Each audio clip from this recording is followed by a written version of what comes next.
Welcome to the Deep Dive. Today we're plunging into something really pretty unique. Definitely. We're getting into chapter 3 of the book entitled Saint Markus Unleashed. Yeah, and it's got this title that just grabs you, right? The Devil's Bible. It certainly does.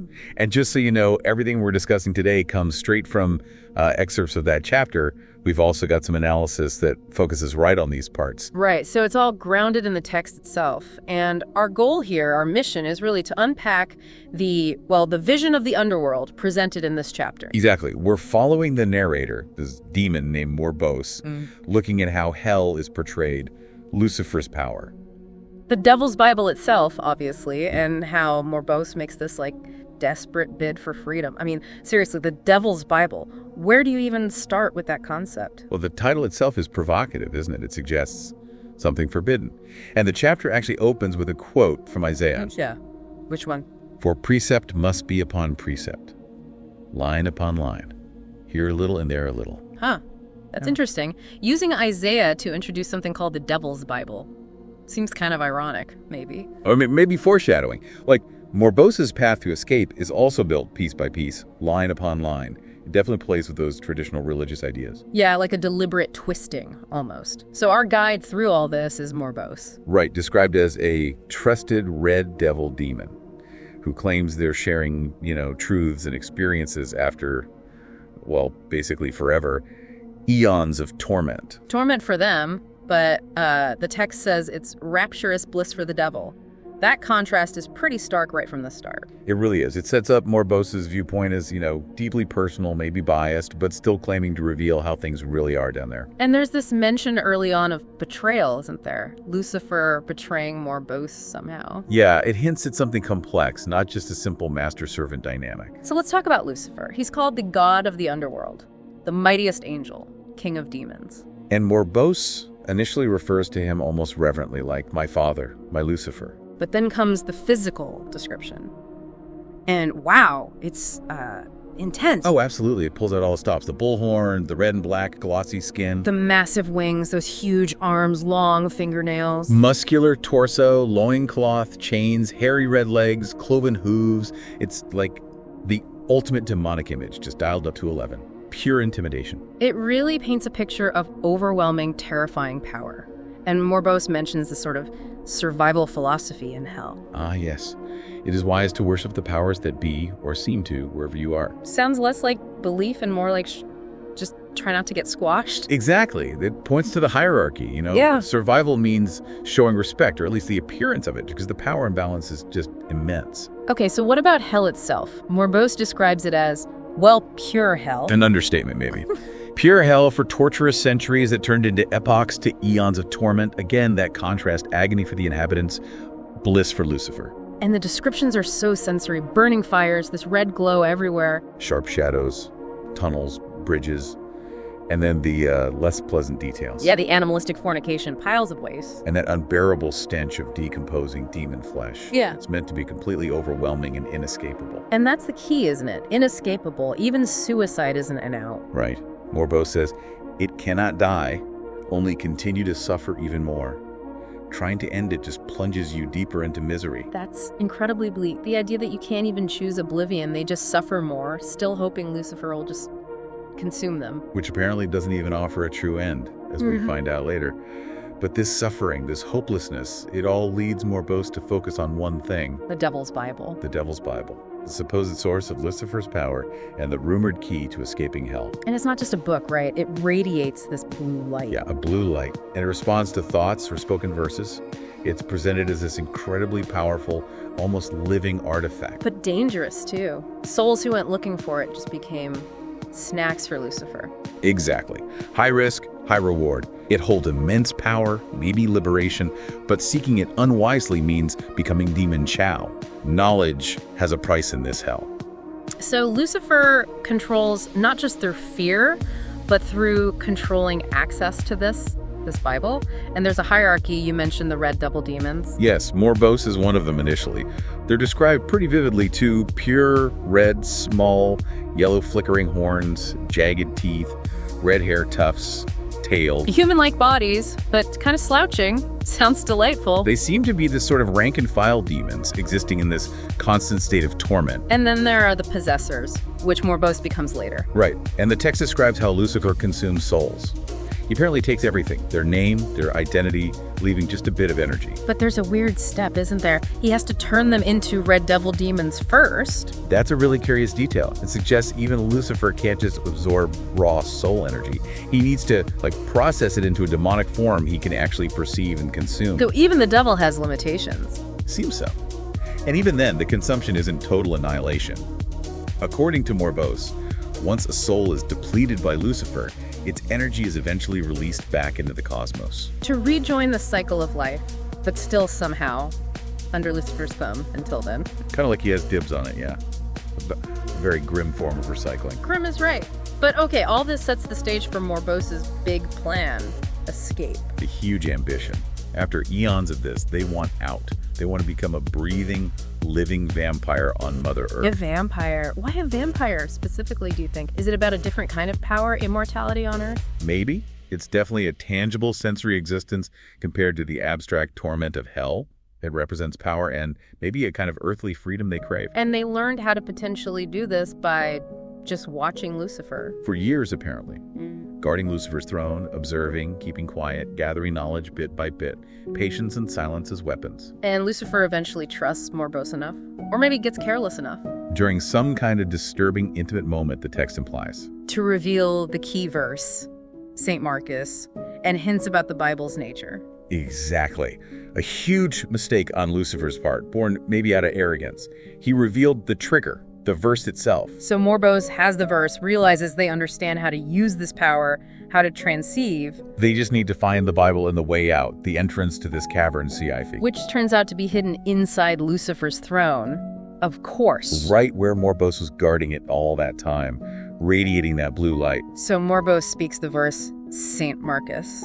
And bang, the wall dissolves, revealing the passage, a moment of pure terror and, I guess, hope. But there's a twist. The Bible's light doesn't just open the door. No, it changes Morboss, transforms them from red demon to something else. Shadowy, colorless, a possessor. So the escape method fundamentally alters their being. That wasn't part of the plan, presumably. Doesn't seem like it. And in the panic, fearing Lucifer's reaction. They grab the Bible, accidentally. That's how it's framed. Maybe accidentally, maybe instinctively knowing they needed it, or maybe just pure fear. Yeah. But they end up taking it with them. Which is a pretty big deal, taking the devil's own Bible out of hell. A huge power shift, potentially. Yeah. And the escape route itself, this cavern CIF. It goes under East Tennessee, the Appalachian Mountains. Yeah, it grounds this epic escape in a very specific real-world location. Kind of jarring, really. So Morboss makes it to Earth, transformed into a possessor, carrying the devil's Bible. What now? What's the goal? The goal is that vampire life, to be reborn, specifically as a human named Marcus Antony Marbello. Marcus? Like the verse, Saint Markus. Ah, good catch. Yeah. And they want power, knowledge, wealth, eternal life, the works. And they plan to go back to the cavern CIF. Apparently, to use the Devil's Bible, learn more from it. The escape wasn't the end game, it was just the beginning of a new power play. Wow. Okay. Now, throughout the chapter, Morboss uses actual Bible verses, right? We mentioned Isaiah at the start. Yeah, quite a few pop-up verses from Matthew, Revelation, Job, Ecclesiastes. How do they fit in? It seems so strange to have these verses quoted by a demon narrator describing hell. It creates this weird resonance, doesn't it? Sometimes they seem to ironically comment on the situation, like Revelation talking about people seeking death but not finding it, which is literally true in this hell. Or Matthew talking about God knowing the number of hairs on your head, contrasted with Lucifer's intimate yet destructive knowledge. Exactly. It sets up this dialogue, this tension between established scripture and this new dark mythology. We're just observing how they're used here, of course, not making any theological claims ourselves. Right, just looking at how the text uses them. So, okay, stepping back from this deep dive into the Devil's Bible, yeah, what really stands out? For me, it's that incredibly vivid, almost physically nauseating depiction of hell. Yeah. It feels real in its awfulness. Yeah, that and the sheer scale of Lucifer's power, yet he's still vulnerable to betrayal from within. And Morboss's journey, the desperation, the cleverness, the transformation. It's quite a story of survival against impossible odds. Plus, the Devil's Bible itself. This object of immense power now loose on Earth in the hands of Well, a possessor demon aiming to become a vampire. It leaves you wondering, doesn't it? This escape, the accidental theft of the Bible, the transformation. It's all loaded with future potential and probably future conflict. Definitely. Which brings us to a final thought for you, the listener.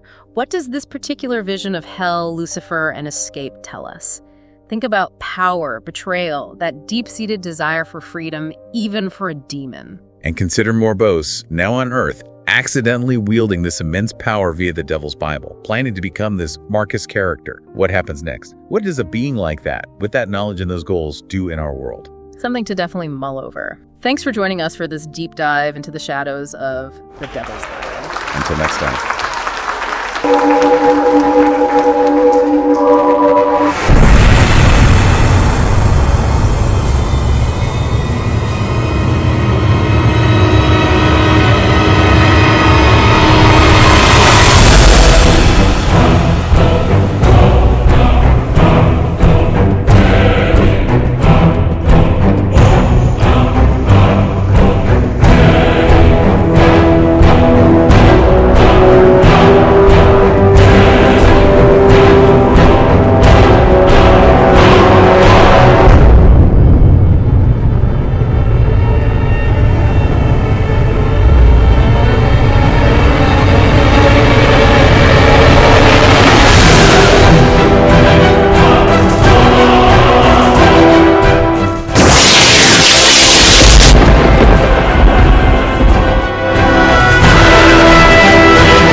Got me doing tricks, mind doing backflips.